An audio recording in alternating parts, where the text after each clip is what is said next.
All right, they asked people, and I think there's more to this than that we're getting. Would you leave your current partner for $1 million? 43% said, yeah, I would. And I think it comes down to how long you've been together, how old you are, and where you are financially. Well, what define leave them? Are you leaving them and staying away forever? Are you just getting divorced, but you get to stay together and keep the money? Is the money tax free? I have a lot of questions. It's not as simple. But if you're like 23 and been together for a couple of years, sure, you don't know or a couple of months, right? Because you don't know the whole story. Because $1 million over 40, 50, 60 years is nothing. Is nothing exactly. So yeah, 43% said they would go away with that.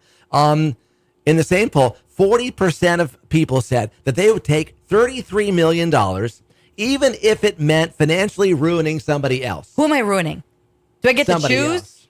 If I get to choose, then I would do it. But if I don't get to choose, I would feel badly and would not do that. 46% said they'd think about it, but depends on who gets destroyed in the process. Me. I'm in that 46%. I have to think about it. It's like, who is it? So you're going to destroy someone's life and get money. But, is there somebody that needs to go to prison or something anyways, and they need to be destroyed? Like, is this karmic justice? Would you embarrass yourself on live TV for $1 million? 48% said, yeah, I would. Probably. 13% said it would take about $5,000. Nah. And they would do it. I need a little more than that, especially with taxes. 4% said they would embarrass themselves on live TV for $500. We define embarrass. Because I embarrass myself all the time and it doesn't really faze me. Something I would do if I could. 59% of people said they would give up technology and live off the grid for $1 million. You set me up nicely to where I don't have to do anything. I can retire, not have to work or anything. $1 million. Here's my phone. Take it. I don't need it. Off the grid. That'd be great. Well, you still need technology to do this job, though. Would you frame a friend for a crime that they did not commit for $1 million? 15%.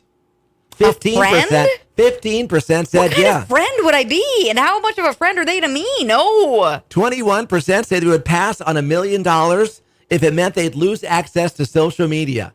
That must have been younger people who said yeah. Because again, you can have my phone. Take $1 million, it's yours. Younger people, though, that's how they connect with all their friends and family. So for them, that would be, like cutting off like their arm. Would you say yes or no to $1 million if your parents controlled the money?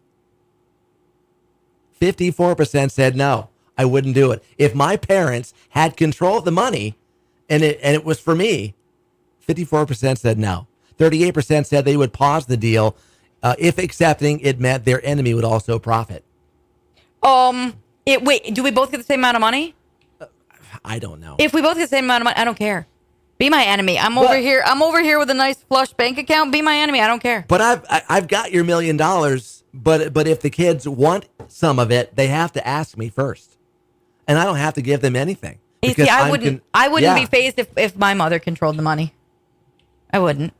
Again, I would keep working. It depends on your parent relationship. Exactly. Depends on where are you responsible. Because let's be honest, if we asked our mothers, they'd be like, well, what do you need? Okay, yeah, it's your money anyways, But we're pretty responsible, and we'd still be working because let's be real, $1 million after taxes. Yeah, it's not as much as you think it is, people. Things that we do for money. I know. Get more info now. Yes FM Facebook, exit 967 Yes FM, also at yesfm.com.